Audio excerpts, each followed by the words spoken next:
Ladies and gentlemen, boys and girls, moms and dads, welcome to How They Make Mezcal, a live tour. Are you just showing everybody your hand, Carlos? Is that how you wanted to start? Sorry, You want everybody to sorry, see your palm? No, that's fine. That's fine. It's already my done. I'm mistake. not going to edit out. We're not starting over again.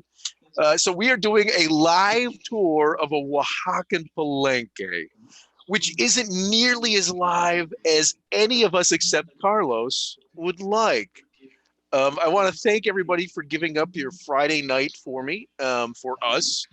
For the next 90 minutes, Carlos Mendez Blas and Ismael Gomez will be taking us on a tour of the Palenque in Santiago Matatlan, Oaxaca, where Cruz De Fuego Mezcal is made. You've got a name for the actual Palenque, right, Carlos? Yes, we named the Palenque after my brand too, Palomo. So my Palenque is named Palomo, but also we have a company name, which is a different name. It's a long name. It's Productores del Buen Agave, which It's a means long name. It's in uh, keeping. In from the Mexico, good agave producer. there's a lot of names. Carlos, but what is the translation of that name? Because I think you nailed it. Good agave producers. Good agave producers. I like that. It's not overly boastful. We're good agave producers. I like that. Okay, so for 90 minutes, Carlos and Ismael will be taking us on a tour of the Palenque. The thing is, if you're watching this live, there's 6 people right now watching on YouTube. You can't ask questions. Well, you can, but nobody's going to answer. But if you're watching us on Zoom, you'll see down at the bottom of your screen, there's a little thing that says Q&A. If you just type a question in there, I'll see the question. And at some point, I will pull some of those questions out and I will throw them at our guests. And I think that's it for now, except to introduce my guests. So I'll go in order of when I met you, and I met Ismael Gomez, the brand owner and brand founder of Cruz de Fuego Mezcal. I met Ismael back in 2015. We just determined, yeah, February of 2015. 2015. Yeah, where I wandered into a bar on a Tuesday at 4 p.m. With a friend who was curious about mezcal, and I thought, well, this hotel bar will have some bottles. Let's go there, and I'll tell you about them. It's 4 o'clock on a Tuesday. There's nobody in there. Just me and my friend Bart Darfler, who is exactly as his name sounds. He is a Bart Darfler, and so I was explaining to him what these 13 bottles of mezcal were, just based on like what I could see from the labels, because they were one after the other. Uh, and there were only 2 other people in the bar. And eventually they came wandering over to say, who the hell are you? And one of those fine gentlemen was Ismael Gomez. Because you stole my thunder. I was about to make a presentation on mezcal, and after that, I was like, forget about it. I just, instead of approaching the bartender, I approached you. I was like, why don't you teach me about mezcal? And I was about to teach this guy about mezcal, and I ended up getting a lesson. My recollection is we spent the next 2 to 3 hours talking, and in fact, you like started pulling stuff out. We were drinking your stuff until they kicked us out. Until they kicked us out. And I was living in Nashville. I wasn't living in Chicago, as a matter of fact. So that was in February, and then it was in July when Ismael and I ended up traveling to Oaxaca together for the first time, and he introduced me to his maestro mezcalero, Carlos Mendez Blas, who gave me a beautiful tour of his Palenque then, and I am so looking forward to a tour now. I am so missing being in Oaxaca right now, Carlos. Hopefully soon. Hopefully you come soon. Yeah. Well, from the news that I got out of you yesterday or today, there's somebody who actually has been identified as having the virus in Matatlan, right? Yes, it's a really bad news for us because, well, mezcal is the main activity in town. So now we have to stop production, stop bottling, stop everything uh, in order to keep this at minimum and also to keep our people safe. So And it's we decided to stop. and it's not just you, right? It's everybody in Matatlan. Everybody in Matatlan, yes, Oh, everything. oh, that is heartbreaking. Well, so A, stay safe. B, I won't be down anytime soon. I don't want to make things worse. My dog is trying to get around me. That's part of the thing about these live from the home broadcasts. And unless do you want to start with something? What do you guys have to say about what we're going to do over the next 90? Well, I ate up like 10 minutes after the next 80 minutes. Ismael, would you like to start? Yeah, actually, I would like to say that this is going to be a virtual tour. The Palenque is actually not working, but I have some very cool videos of the Palenque that we're about to see, where we're going to be able to see what what happens when it's actually in full production. We should have tested I that don't know. technology. What we should have done. Right. So Standing here, like chatting about stuff, that would have been a good thing to do with our time. Oh well, right. It'll work or it won't work, and everybody will get to experience it live with us. It's a live stream. It's not pre-recorded, except the part that you're going to show us later. Never mind. Go ahead. I know, but it's going to be the with and the without people. Especially Yes, and the time is going to be pretty interesting. yeah, especially we work during the day. Now it's 7 p.m. here in Matatlan, so people it's at home resting after a hard day of work. We have a batch in process, so as soon as we finish this batch, we're gonna close the facility. Yeah, well, I think we can start. We can get starting here. Well, welcome everybody to our virtual tour in the facility. This distillery was built by my grandfather, Victor Mendez, and it was passed to my father, Sosimo. In what year would your grandfather have built that, Carlos? Oh, I don't really know because my dad and my grandfather passed away when he was around 50s, and same thing with my father, unfortunately. Sorry. That he passed away when he was 55. So it was around 30s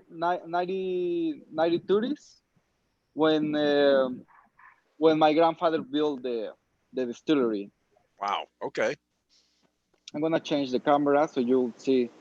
This oven is the same oven. It's been in the same place for so many years, for 90 years since my grandfather built it.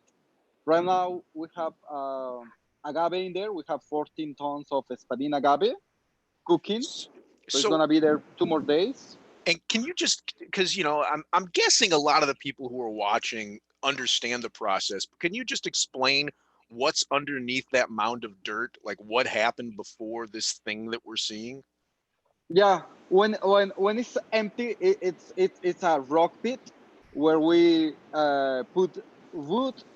In this case, we use 80% encino, which is this wood, which is a hardwood, and 20% pine. I don't see any pine. Pine is here. So pine help us to burn the encino. And the pine burns quickly, and encino keeps burning. So we put the wood, 1 ton of wood, and then we set the fire. Literally a ton of wood each time you do the oven. You heat the oven. Yes, cool. A ton of wood, and then we throw rocks on top of the wood that's on fire. And we have to wait for around 6-7 hours, so all the rocks get the heat from the fire. Everything is still artisanal and empiric. No, I learned from my father and from my grandfather, and also my grandmother. She was a maestra mezcalera. Oh, that's awesome. So like everything is being just passed through generations. So in order to tell when the oven is ready, so we have to look the color of the rocks, the color of the flame, how tall the flame is, so we can decide when the oven is ready. So when we have a blue like a blue red flame, and it's like 30 centimeters tall, is when we'll say the oven is ready, and we put the agave inside. So while we are waiting for the oven to be ready, we chop the agaves and put it around the oven. So because spadina agave is a plant that grows big, it can grow, it can weigh to up to 250 kilograms, 260 kilograms. So we have to chop the agave into 4, 6, 8 pieces. Oh, So we can lift that slice of agave and put it around the oven. So when the oven is ready, we have to quickly put the agave inside. So when the oven is ready, sorry, Lou, yes? isn't it like you're saying put it in quickly, but isn't there like a way to stack it and a way not to stack it? Like if you put it in the wrong way, it's not going to cook correctly or evenly. Oh, no, not really. There is no difference in how you put the agave in there. But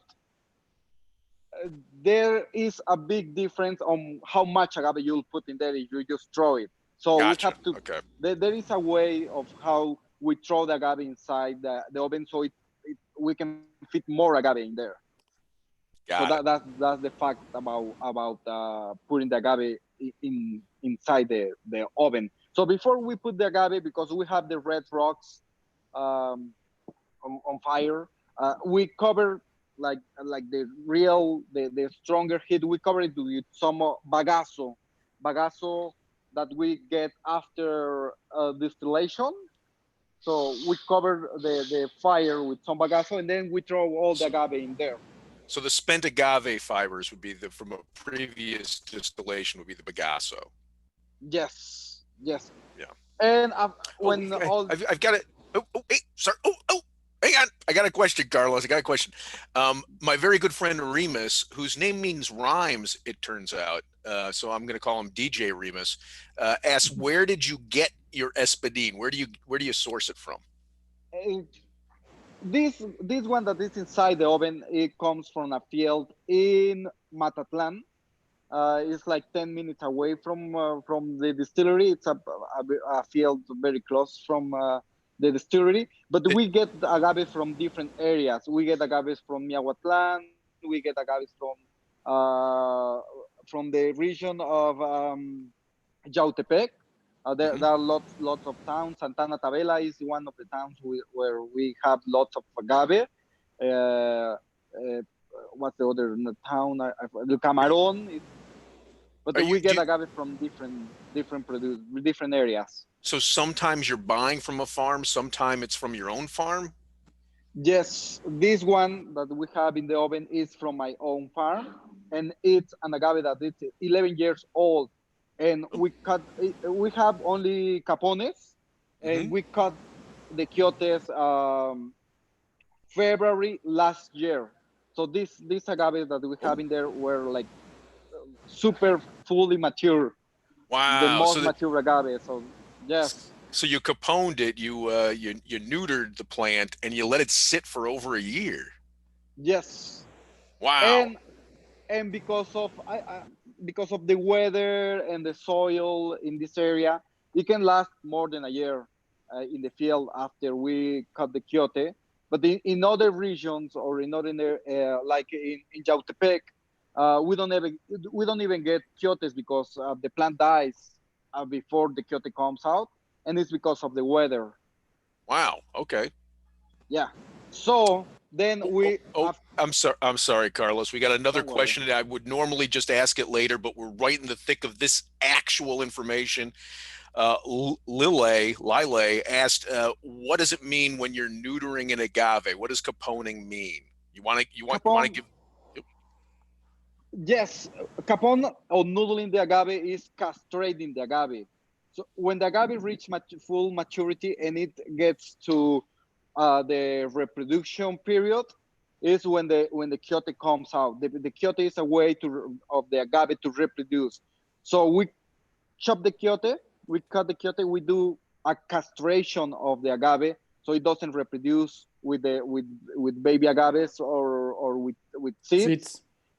Yeah, and that's what cutting the agave means. Beautiful. Thank you. Okay, so we put the agave in there. We cover the agave with some bags, and then we put all the dirt on top, and it has to be completely sealed, so we don't have more oxygen going in, so it doesn't burn. Otherwise, if there is oxygen going in, it's gonna keep the wood is gonna keep burning, and maybe it's gonna burn my agave. But Gotcha. when it's all sealed, and actually before we seal it, we can see the water coming out of the agave, Like the how the agave steam. is sweating. Yes, the Yeah. agave is we call it sweating. The agave is sweating, and we see the water going down, and we can start seeing the steam. So that's why it has to be quickly. The last part of the oven, it has to be as quickly as possible, so we don't lose too much of the steam. Beautiful. So this agave is gonna be here for 4 days. It's been here 2 days already. So I think on Monday we're Uh-oh. going to. Sorry, Nope. yeah. You're Can you back see me? now. You disappeared for a Yeah. second. You're good. You're Sorry. good. Oh, Yeah. that's not On your Monday. fault. Yeah. On Monday we're gonna take this agave out of here, and then the next step is the milling, and here also we have another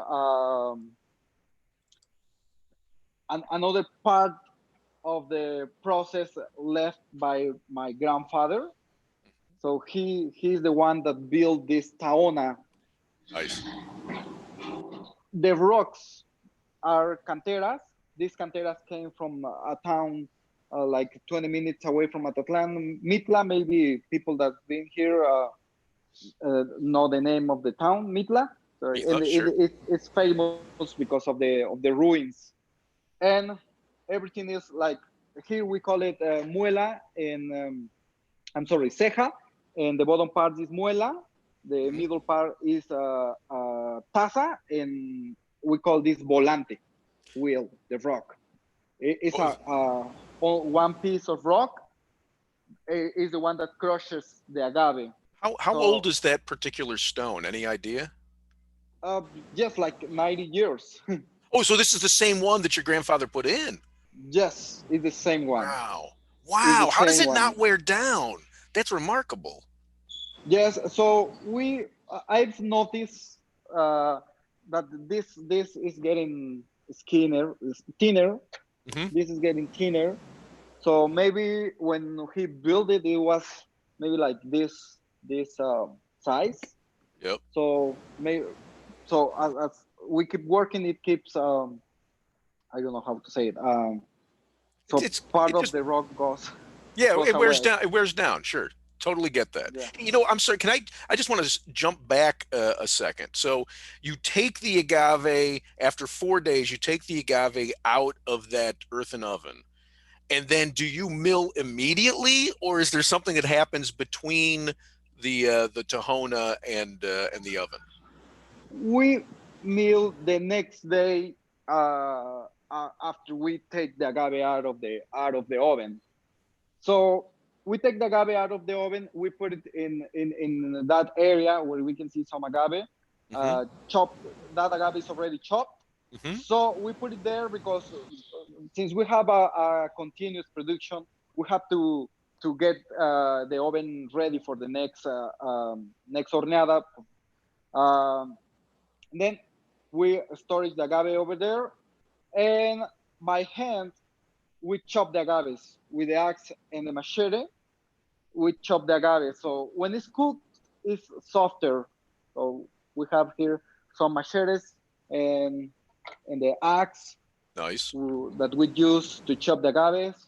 Also the trinche that we use here for the milling. Hmm. Sure. So in Pitchfork. the taona, what we do is we smash the agaves. Uh, Sometimes people think that we squish the juice out of the out of the agave, but we don't. We just smash the agaves. So then we can get the juice out of the agave when it's inside the fermenting tank.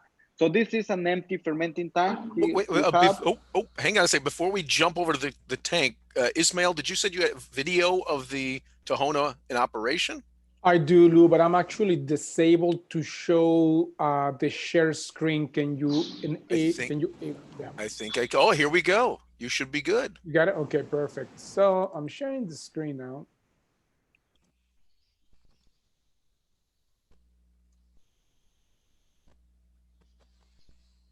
Can you see that?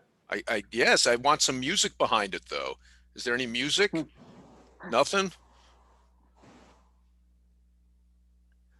So then you can go ahead, Luke. So in terms of how long it's going to take that pair, the human and the horse, to mill everything that's in that oven, how long is that? Is that a day? Oh, we lost Carlos. I'm going to unmute you, Carlos. Sorry. And now. So okay. Go ahead, Carlos. Yes. The horse works 8 hours to mill 3 tons of agave. So every day here we are milling 3 tons of agave. Mm-hmm. So the horse for every like little batch we can tell it. So we call it tendida in Spanish. So it's like when the wheel goes around and when it's ready, so it goes around like 30 times. Mm-hmm. So it's also the agave is smashed, so we can take that agave out and put it inside the fermenting tank and put more agave. So that it does. So the horse goes around like 300 times per day. But I'm sorry, like I'm sure you told me the numbers and I just didn't do the math in my head. So does it take 1 day or 2 days to get the oven fully milled? Everything in the oven fully milled? No, it takes 4 days. 4 days. So you got 8. It's 2 tons a day. You said that the horse can mill 3. 3 tons a day. Got it. Okay. Thank you. Tons. Wow. So we add 1 ton of agave to the fermenting tanks. This one was milled today. Yes, Ismael. Yeah. Can I ask you a question? Can you tell us the name of the horses that work with you, which I'm actually they play a very important role in what happens, and actually. I think it has a lot to do in how you train the horse. That the I forgot the name of it. Where you mill, Yes. Well, the one on the video you show, he's Tyson. Tyson. Tyson. Tyson. Not like the chicken producer, but like the boxer. Right. Yeah, like the boxing. And she's Paloma. Hello. She's Paloma. Thank you. Yeah. Now, so did you certify those names of the horses with the CRM? Are they like we know that those are the actual horse names? Yes, because they pay taxes. Okay, I don't want to start a firestorm over this. Just want to make sure that those were the names. That's all. Everything is certified here. Yeah. Okay. Now we are in the fermenting area. We have 16 fermenting tanks. This one is. We're distilling this one today. So since it's a natural fermentation, we cannot decide when the tank is ready. The tank tells us when it's ready, and it's when we start the distillation. So this one was ready late today, so we're still working. We're still doing distillation. So this one is gonna be empty in maybe 1 or 2 hours. If I can just put a fine point on that, Carlos, I think the point you're making, and I think it's a really important point, is when you've got closed fermenters, which is how most all alcohol is fermented. When you've got closed fermenters, it can ferment and it just go and you can go away and come back to it whenever. But when it's open air, you can't do that, right? Yes, right. You're right, Lou. You cannot, because the fermentation. The agave is what tells you when to work. And if you just ignore it, what's going to happen to it? Carlos, you're muted again. Hang on a second. Didn't hear any of your answer. Okay, Carlos, you Oh, walk away from that sorry. fermenter, you ignore it. What happens to the all the agave? Yes, sorry, I was saying if we ignore when a tank is ready, it's just gonna go bad, and we won't get any alcohol from that use. How often does Uh, that happen to you, Carlos? Like on an annual basis, how many of your fermenters go bad? None. For the last 5 years, I've been in charge here. None of my tanks had gone bad. Oh, so So who did let it yes. go bad?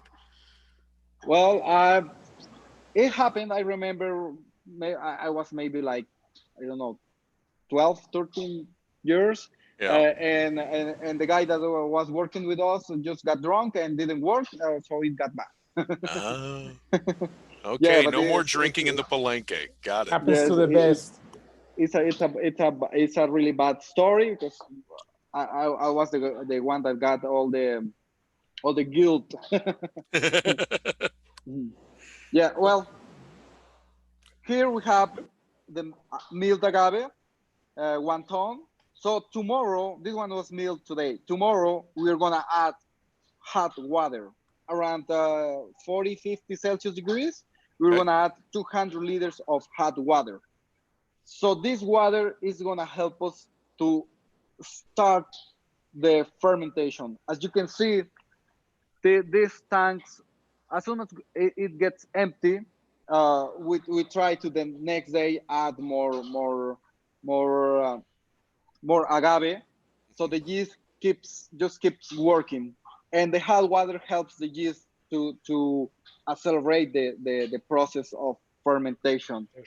So it's natural yeast from the environment, but obviously it's sort of set up shop. It's squatting. It's made a home in the wood in your fermenters. Yes, yes. Sometimes we left, like you can see a little over there, we left a little bit of the fermented uh, fermented tepache. Hmm. So this also helps the next agave to go into the tank to ferment. And I So have a video then, ready, Carlos, sorry to okay, interrupt. I have a video ready for you guys to see how fermentation happens, and I have a close-up, and actually you can almost hear the fermentation happening. Didn't we just see that?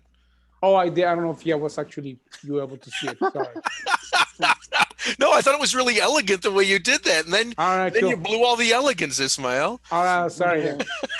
but I think just play again the video, Ismael. Play it again. All Play right, it I'll again. play it again. Okay. You played it for her. You can play it for me. There we go. I'm hearing chickens. I know. That's how actually fermentation sounds like. It sounds like chickens.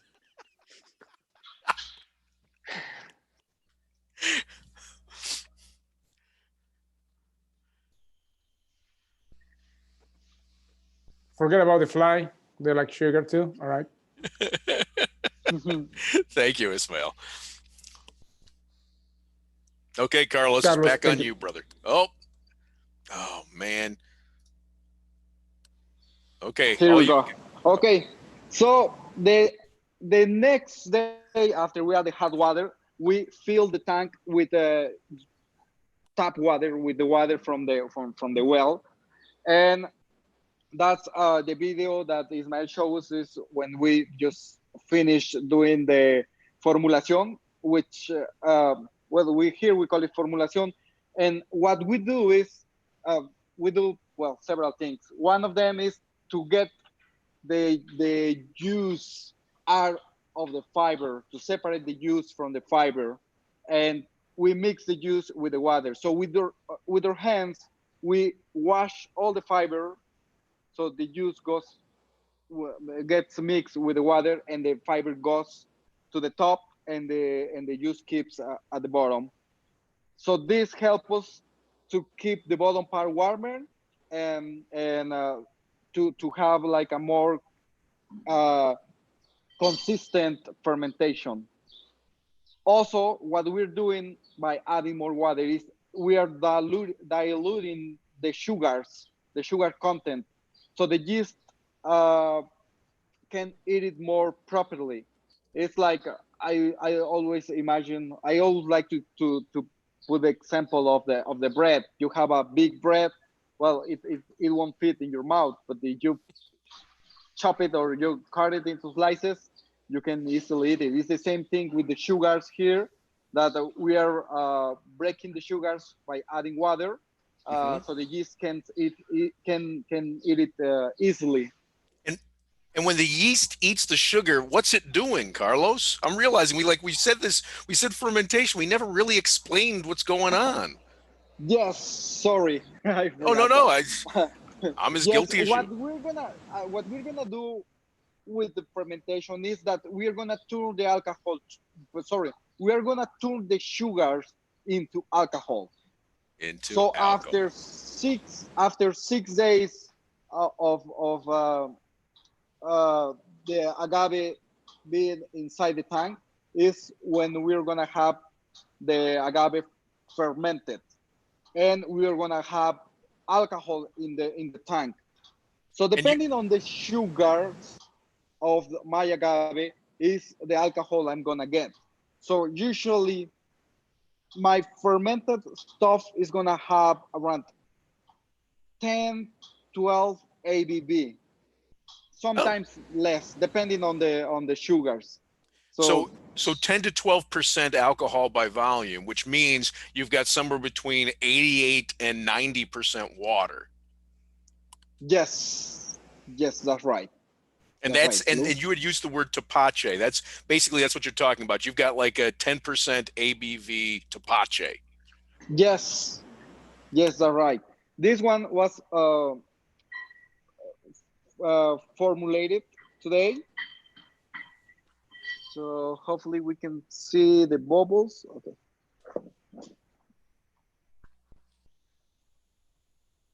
Oh yeah. Nice. it's working. Can we taste that? Sure. Do you ever drink that stuff? Like, like in essence, Yes, that's beer to whiskey, right? Like if whiskey were mezcal, the tepache that you use to make whiskey would be beer, and in this case, it's this. yes, and we can drink it.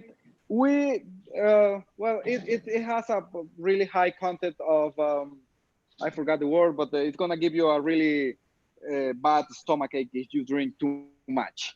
Like But we can. methanol or No, it's not methanol. It's um like minerals. I forgot. I really okay, no, forgot the that'll name, work. but Minerals. I try to avoid the minerals at all Heavy for your costs. stomach. Yeah. yeah. So depending on sometimes the weather, we don't have like a big, huge change of weather here. Usually it's just um, warm, but also we have the stills around the fermenting area, so all the heat it's intent to come to this fermenting area. So usually it's gonna take 5 to 6 days to get fermented. So when it's ready, what we do is, here we have Benito working. We have to take out the tepache, which is the fermented juice, Hmm. and fill the stills. So those are 20-liter buckets, and we're gonna add 10 of those to the still. And this is what Benito is doing right now. He's filling the Nice. still. Did we just get lucky, or did you time this for us? This feels like a setup to me. Is this a setup? We we got really lucky, and it's because this tank just it was the time to work this tank. Ah, So we were really lucky. thank you, So Benito. We owe him a beer, a cold beer, un cartón. so this is he's gonna add 200 liters of the fermented tepache, and then he's gonna fulfill the still with the fiber, because the fiber is still wet. It has some tepache in there, Yeah. sugars, alcohol. So we're gonna distill the tepache with the bagazo. So why do you put the fibers in the still with the tepache? Why don't you just like, I don't know, like get it out somehow, strain it? Because we don't strain it. Uh, the fiber, it has juices, it Ah, has at some point alcohol or some sugars. So that's why we don't want to lose any of those any of that alcohol. That's why we put the fiber in there. because you're greedy. Got it. Yeah. So Sugar first is gold. distillation. So when the still is full, we seal it with the pulp we can get from the fibers. We seal it with the pulp. I don't know Hmm. if you can see a little bit of the pulp over there. Yep. Yep. It looks, look here. We seal Sure. it with the pulp, and then on top of the steel, we call this olla, and then here we have the montera, Hmm. the turbante, Hmm. and inside the water we will have the serpentine. This one is still empty. They're gonna fill it soon, and here is where we're gonna get our. Can you see me? Yeah. Hang on a second. Ismail decided to take over our screens. I thought you like my style of just showing the stuff. I I did, but Carlos was showing us something, brother. Sorry. It's okay. So can you tell us what each part, yeah, I mean, finish the tour of the still itself, but then can you go back and tell us what's happening in each part, please, Carlos? Okay, so here we have the alambique, and we have inside of it we have the tepache and the bagazo, Right, and that's what he then was pouring it into on the other side. yes, on the other side over Yeah, there, yeah. and then we have the montera, and it's where the steam gets all directed to the turbante. So okay, so we're heating up the still The itself, right? The pot into which the yes, tepache went. We're heating it up, and then uh, in essence, the alcohol, because the boiling point of alcohol is lower than water, right? That's going to turn into yes, steam first, and it goes up into the what you call the montera. the montera, and So, what then does it look like inside there? If we could see inside there, what it would look like. sure we can. Oh, Here we have a Montera that belongs to this steel, okay. and soon it's gonna be used by Benito. This is how he hides his trade secrets. Your screen went out, Carlos. Uh oh. Uh oh. Oh, Ready? Can you hear me? okay. Now I can hear you and see you. Can we see inside the So Matera again? sure, this one is actually a stainless steel Montera, Okay. And the other one you showed us was copper, right? copper, yeah. And this Okay. is how it looks inside. So it's just going literally straight up and then into the tube. Yes, Okay. Okay, so the steam does what steam does. It goes up. It's not afraid of gravity, and then it's directed in that tube. yes. Here we go. To And the so, serpent, so to the serpentine. The serpentine is here. We mm-hmm, are about to fill the tank with water, with cold water from the well.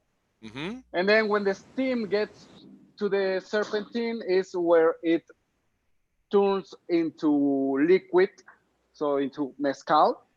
And here is where we get our mezcal. Beautiful. It just drains right through there. The steam is convert by cooling it down. It's converted back into a liquid. Yes. So when it comes out that end, what ABV is it? So because we collect all of the production from first distillation, so we get usually 75 liters. So three of those 25 containers Yep. from one still, and we'll have that mezcal. We call it ordinario.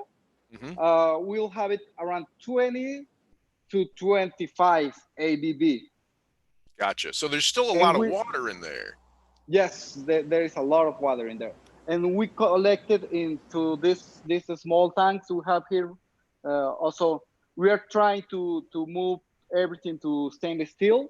So Mhm. we, from first distillation, we collect everything in this small tanks. These are 1,000 liter tanks. And then whenever we get the time or the stills free, we use the same stills to do a second distillation. But this time without the fiber, right? You have the fibers With now in the still and yes, cleaned it out. What? yes. In the second distillation, we instead of adding the tepache and the bagazo, we add the mezcal we got from the first distillation. We got the ordinario mezcal, and we're gonna just fill the still. It's a 350 liter still, so we fill the still, and the same process goes on, and we're gonna get in second distillation from 350 liters of mezcal that we put for inside the still. We're gonna get around 160, 170 liters of mezcal at around 55 ABV. Got it. Boy, I'm having a visceral memory now of something else I experienced in that first visit to your Palenque, where you let me taste, and I think it was second distillation out of each of those two stills. Exact Yes, same mezcal, but different. The only thing that was different really is the Montera. Yeah. yeah.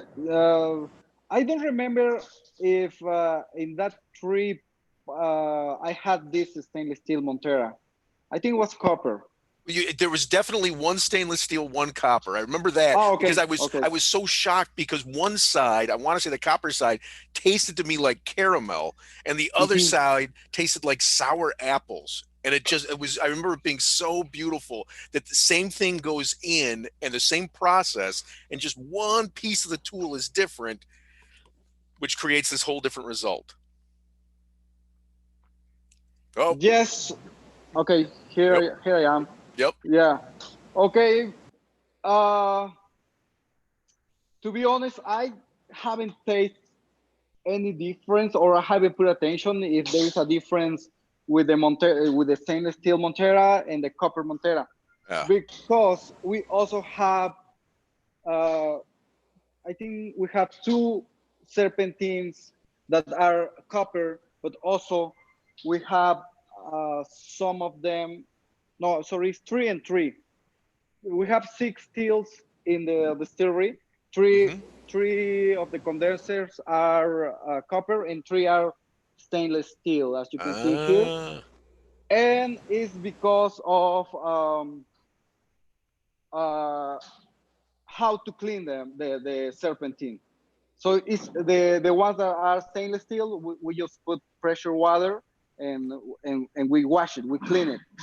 hmm. But the ones that are copper are hard to clean, so that's why we use stainless steel Gotcha. serpentines. And Yeah. also, as you can see here,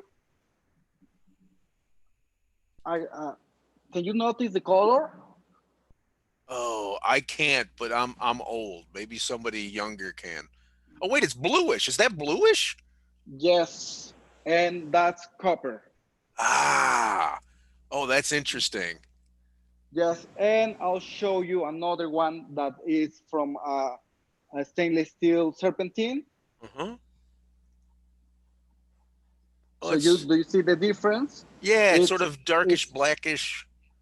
it's not that blue as the other one Yeah, yeah, yeah. that the serpentine is copper, and this is because of the copper label in some mezcals. Maybe you have experienced some bottles at a in a shelf with some blue stuff at the bottom, and that's copper, and that's Ah. why we are putting this stainless steel serpentine, but also the filters, I always the assumed it was filters. just a mood mezcal. Like I touched it and that it turned blue because I was feeling in a blue mood. Hey, so we've got a couple of questions here that I think are relevant Okay. to this exact stage. Alessa wants to know, do you cut the heads and tails during the second distillation? And John O'Rourke wants to know, is there ever a third distillation?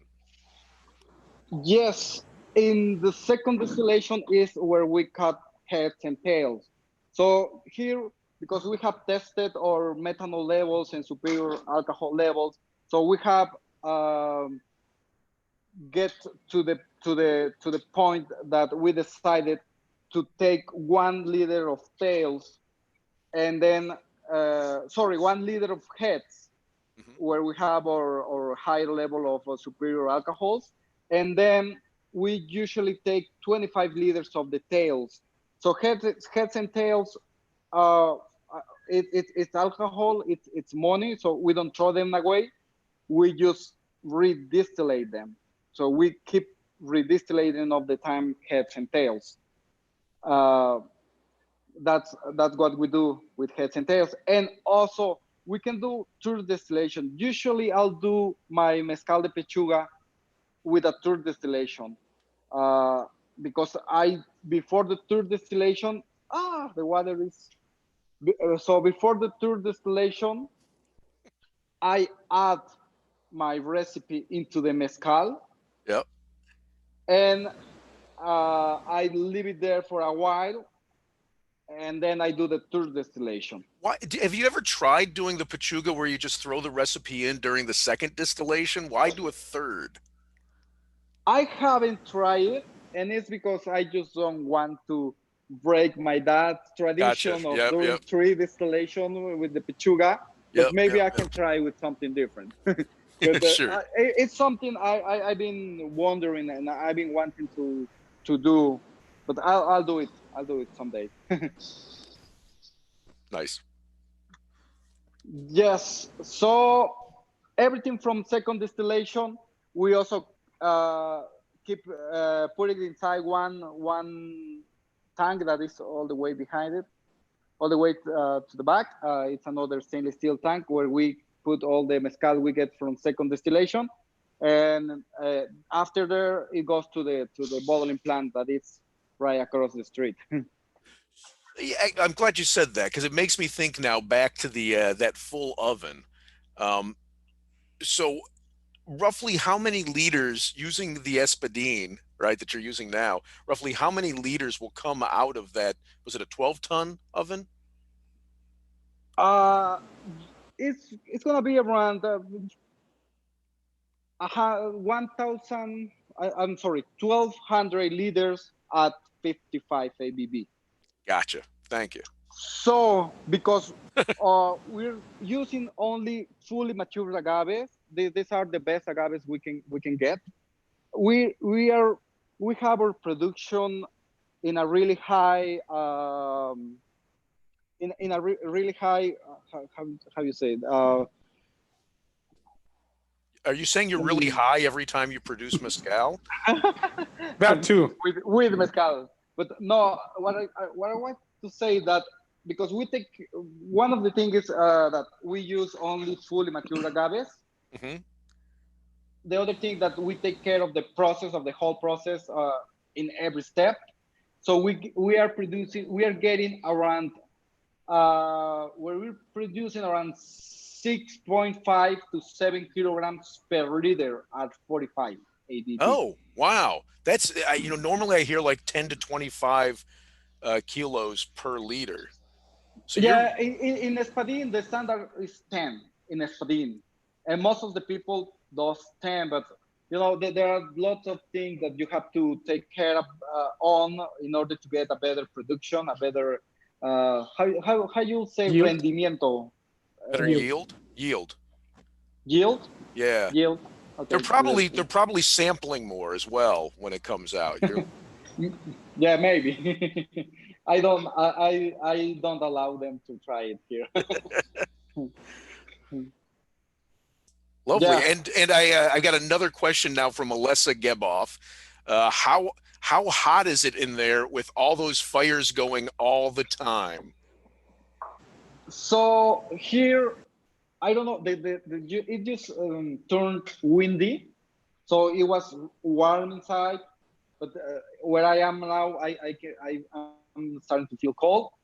But it's not that warm because it's an open area. I'm gonna show you again like a bigger screen of the distillation, and and fermentation area. So Oh yeah, there's it's no an roof. open. It's an open area. So Yeah. the air flows through. So it doesn't keep that warm. It's not like you're suffocating when you're in there. So it's not that warm. Got it. Beautiful. Carlos, and can we peek at the door? Can you show us the house where you grew up, because it's literally across the street? I mean, we'll have to go into your house, but can you show it where the door? Because sure. I think it's really cool, because you go from your house to the distillery, literally right there. Which, if I was living across the street from the distillery, I will be dead by now. So it's something good and not that good at the same time, because you're living where you're working, so you don't have any like, whenever you need to go to work, you just have to cross the street. Which means you're always working. You don't really get any downtime. Yes. And go ahead. This is my tasting room. It's like, this used to be my grandfather's. He's my friend. This used to be my grandfather's friend bedroom. Oh, wow. And I'm guessing, well, I know at that time they didn't have a bed. They used petates, but they always sleep at the place where they have the altar. So we have the altar here. This altar was built by my grandfather too. And here they used to have the saints and the virgins and everything. So my one of my uncles took everything to his house, but that's another story. And here we have some metates also from my. This is. Oh my goodness! It says Recuerdo del 1982. And it's a birthday present. No, it's a wedding present for my mother. So this is a metate where they make tortillas, and this is my grandmother's metate. So this I don't have any idea of how old this metate is. And also I have some small agaves that we're gonna plant. These agaves are from roots. And also I'd like to show you some quiche growing here. Little seedlings. Nice. Yeah, like you can see the seeds. And in Matatlan, when you say quiche, you're talking about a Karwinski, correct? Yes, that's correct, Lou. Okay, just checking you. Hey, Eric Zandona asked a question here. He wants to know, he's back to the distillation. He wants to know about the cuts. And he wants to know how you're making the cuts on the second distillation. Is it taste? Is it time? Is it temperature? Is it sound? What's the method in your particular Palenque, Carlos? Well, I remember how they used to do it, because I did it when my dad asked me to take care of the distillation, and it was to put a small bucket on the drops. Mm-hmm. And it has a particular color. So usually you'll see like green, yellow mezcal that mm-hmm. comes first. And as soon as they don't see any of the color, they'll take out the bucket and put the container. But here I tested all the, like, I tasted the first liter and the first 10 liters and the first 20 liters and 50 liters. I sent it to a lab and I checked where are the higher point of levels of methanol and superior alcohols. Mm-hmm. So that's how we decided to define 1 liter of the first drops as tails. Okay. And I've got Matt Dinerstein. Sorry, Matt, if I butchered that. Asking, is there a patron saint of mezcal? And I don't think he's talking about me. Not really. In Matatlan, like in every town in Oaxaca, we have our main saint, which is Santiago Apostol. That's why Matatlan is named after this saint. That's why it's Santiago Matatlan. because of the Santiago Apostol Saint. So what's the Which Matatlan part? the Matatlan part? Yeah, what's that mean? Oh, Matatlan means around matas, around how you translate matas, Ismael? Would be the bushes or yeah, like the So it's like the bush. land of bushes? Yeah, or it's around, not the land of. Ah, around the, got it. Around Okay. Mhm. Yeah, Okay. I like that. Thank you. you're welcome. Okay. So your mom is also a mezcalera, correct? Yes, that's a really long story, and also it's a really sad story because Oh, my grandma, my mom's mom, she became widow when she was well, I don't know the age, but she had three kids when she became widow. So oh my goodness. the smaller one was my mom. She was the baby. She was like I think 3 years old when my Wow. granddad passed away. So that's when my grandma Suffragia she took the production herself. Like literally, she'll do the harvest, she'll do the oven, she'll do the She'll do the, tahona. hang on a second. No, no, we can't let that pass. She'll literally harvest the agaves. Or Yes, she would in the past. That's really interesting. You know, I had a bunch of women in Oaxaca in the mezcal industry at one point telling me that that's something that a woman can't do. So you had it like you had a strong grandma. yes. My grandma was a big woman. She was like really a big woman, and she will do everything. She will get to the truck to check the wood. Uh, uh, maybe she didn't carry the agave because she had people working with her, but she will do the harvesting because it's more of a matter of technique when you Oh, harvest. Uh, oh, tell me of about course, that. I don't know. Hang of on. Tell me about that. That's interesting. Like, so when you're talking about the technique, are you talking about just literally how you cut the pancas off, the leaves off, or is there something more to it? everything. How you cut the pencas, how you take the piña out of the soil of the dirt.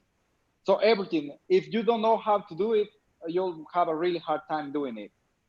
But once you learn, or once you learn the technique, the good way to do it, it turns easier. Becomes And natural. I'm not saying it's an easy job or it's something anybody can do. It's a really hard job, and especially because you have to be under the sun for 6 hours harvesting the agave. Yes. So So so then, yeah, Look, so yep.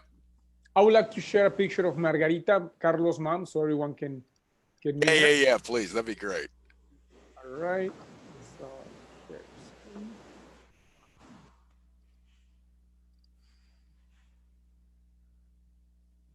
so she's the boss right there. mhm, Sweet. she's Margarita. She's my mother, And she still and makes mezcal.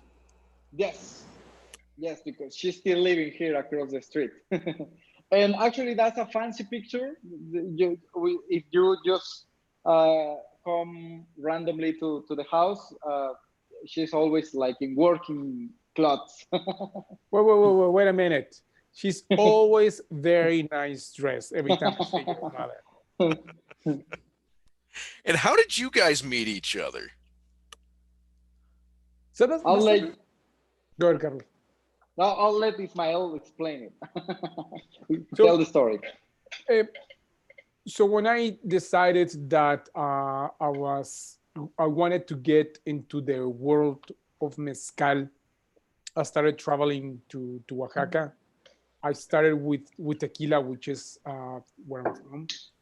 Um, I started traveling to Oaxaca in it was during a mezcal festival that I was tasting different productions for different people, looking obviously not sharing to the people who I was tasting mezcal that I wanted to start a brand because there was something that I wanted to implement into my portfolio. This was around 2013, 2014. And it was when I met Carlos and Margarita and I tasted their mezcal that I was impressed with what they were doing. I remember their espadin. It was one of the best mezcales that I tasted that night in particular, and I kept going back to their table.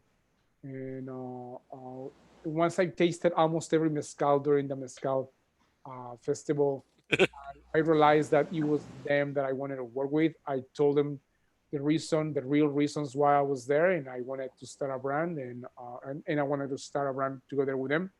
Now And, you did, but you also said this happened at the end of the festival and you tasted everything. So right. were you crying like it was an emotional moment for you?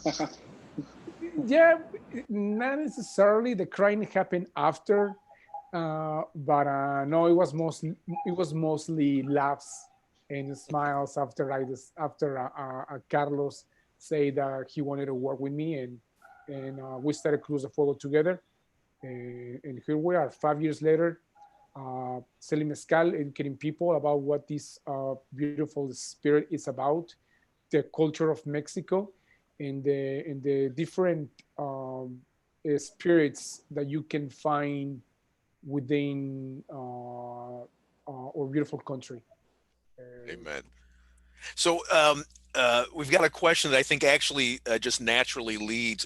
It's like they're listening to what you're saying, and they have questions related to what you're saying. It's remarkable.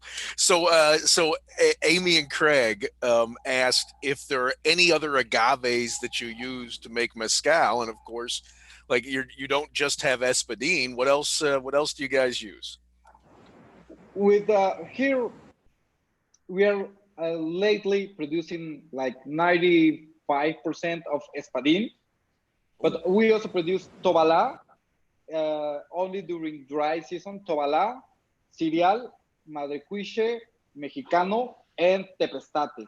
Those What? are the agaves that we can find around the area in different towns. And why is it only in dry season that you make tobala? Uh, the sugar content of those white agaves is really low, and it's normally low all the time. But if you don't want to harvest a white agave during rainy season because there is almost no sugar in there. So the best time to harvest those agaves is during dry season because you have the higher levels of sugars in the agave.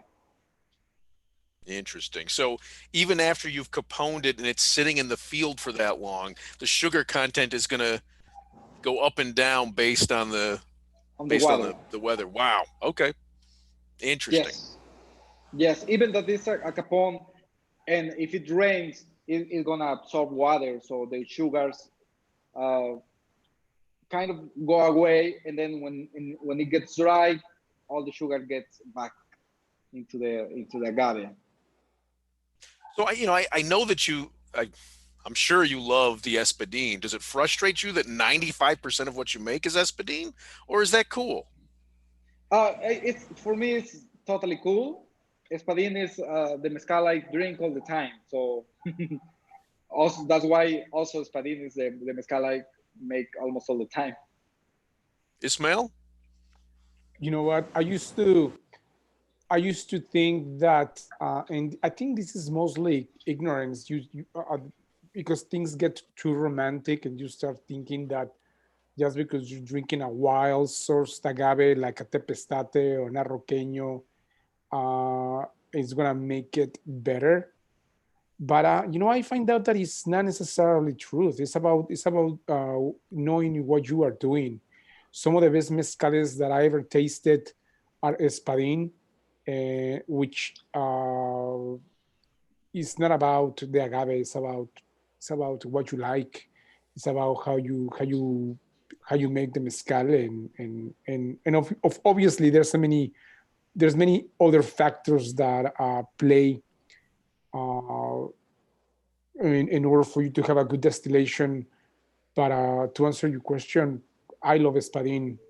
It's a beautiful, very expressive of the terroir in which these agaves come from.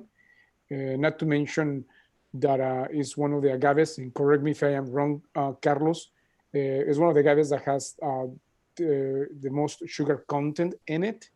That's right. And that's why it's so delicious. Yes, that's right, Ismael.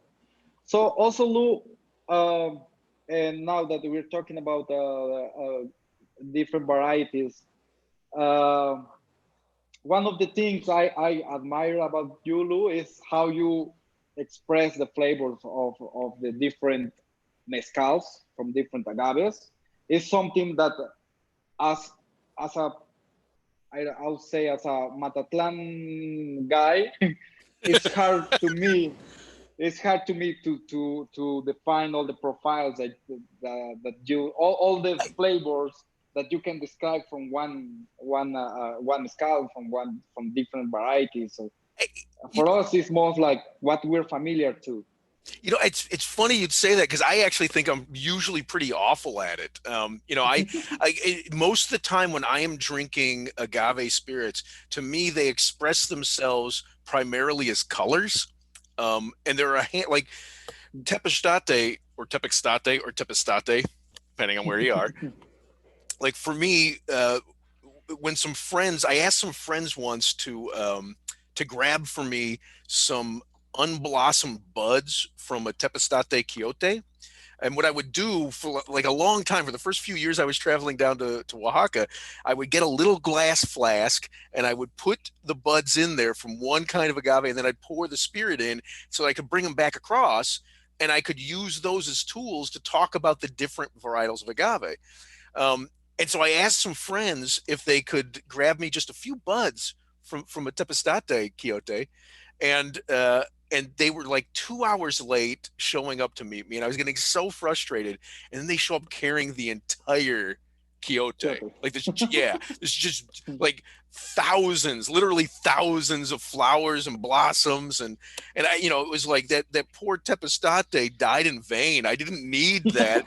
The gesture was beautiful, but completely unnecessary. But you know, since that day, anytime I taste tepestate, an agave spirit made from the plant, I swear, like the pollen and the black pepper that I smelled from that quiote, it's like one of the few things I can recognize. And then every once in a while, something will taste like blue cheese to me, or olives, or like there's this roasted peanut flavor that I'll find in quiche sometimes.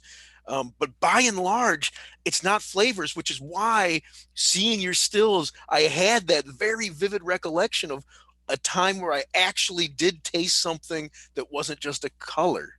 Normally, I suck at it. Do you like blue cheese, Lou? I do. You know, I was at Lalo's Palenque once, and we were through, I don't know, 15, 16, 17 different agave spirits that we tasted. And he said, let me pour you something. And it blew me away. And he was I think a little put out because he served it as an example of what these shouldn't taste like. But it was my favorite thing I tasted all day. It was somebody else's mezcal, and it tasted so blue cheesy. And I love the blue cheeses. I keep looking for the blue and the bubble gum. The bubble gum and the blue cheese is my go-to. Yeah. Good. Here in Matatlan, no one eats blue cheese. And if you bring blue cheese to Matatlan, they won't eat it. They'll think it's gone bad. It's cheese that's gone bad. So they're not wrong, but you know, true.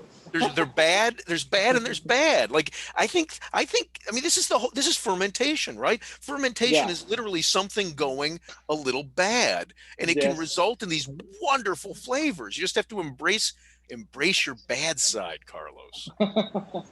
but after fermentation, we put that stuff into a purification process, which is the distillation part. Of course, flavors carry. Some flavors go. Yeah, a lot of the flavors carry over. A lot of the flavors. We've got a laugh from Alessa. She loves the mold on mold idea. But DJ Rhymes asked if you are caponing all of your espadines. It's funny. This is a question you and I had a couple months ago for that podcast that I'm doing. And no, we're not caponing all the agaves. We left some agaves to get baby agaves from the quiote, and also some of them to get seeds. So maybe it will be around 3% of the agaves we left for reproduction, and from those 3%, maybe 2 or 3 quiotes for seeds. Huh? But when you, it's interesting. You approach the question in a completely different angle than I even thought about. I'm not sure what DJ Rhymes was asking, but now I'm curious.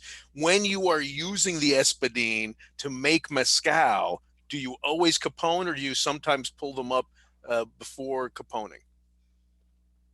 Sometimes we have to pull them out before caponing. So there are different scenes of harvesting agave.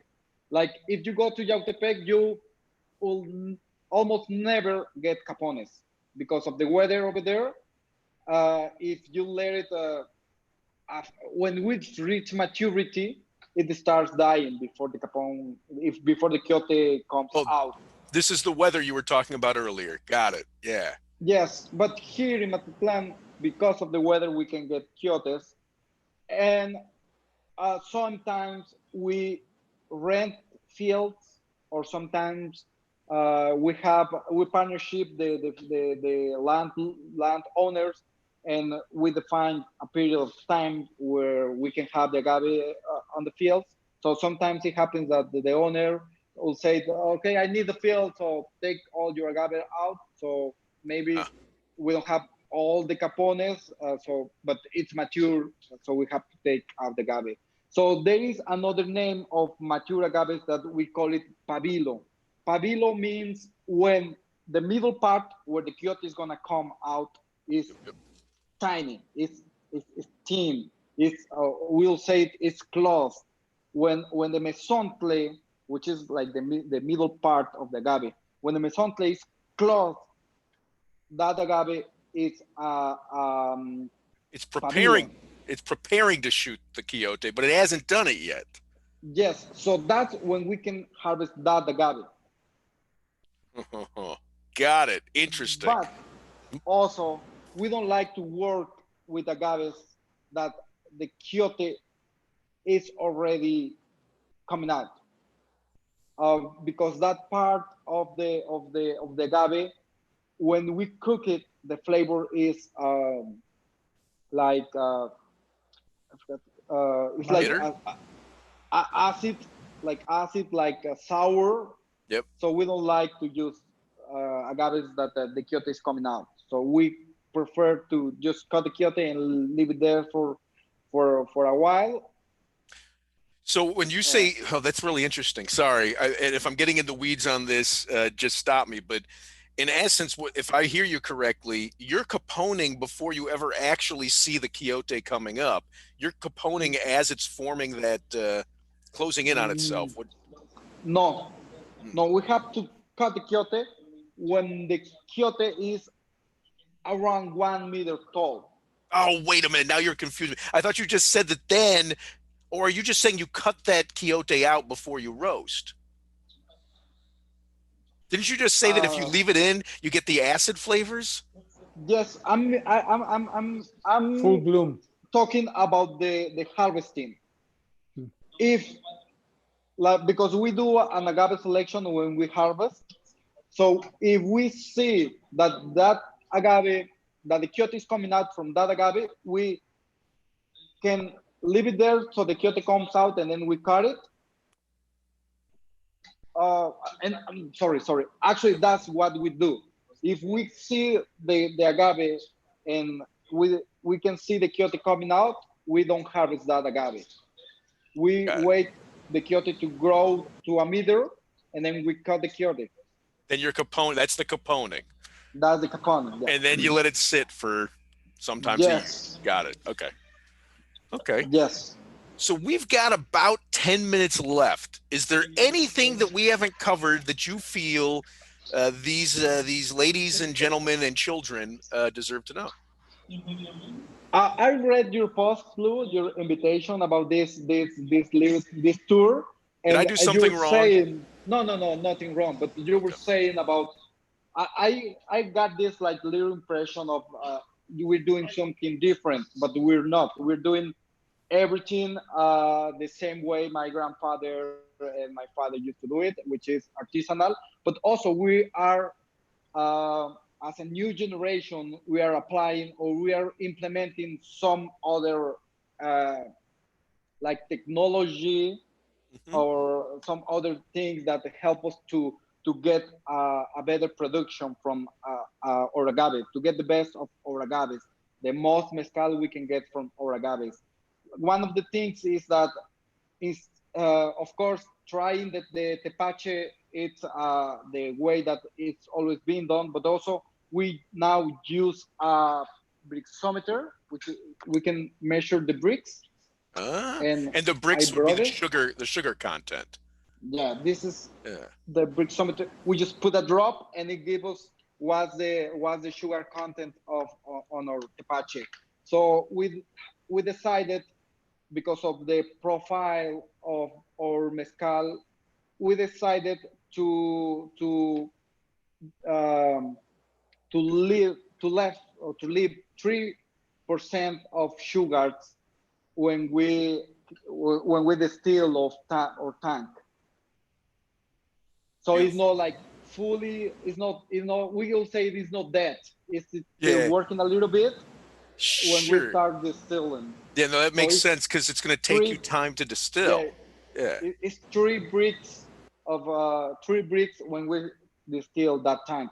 Also, as you, I don't know if you noticed, but we have the temperature measure thing, the thermometer, Yep. Yep. on the monteras, also Uh-huh. to kind of to be checking on the fire, because we use wood. So whenever the steam starts getting into the montera, it means soon it's gonna get into the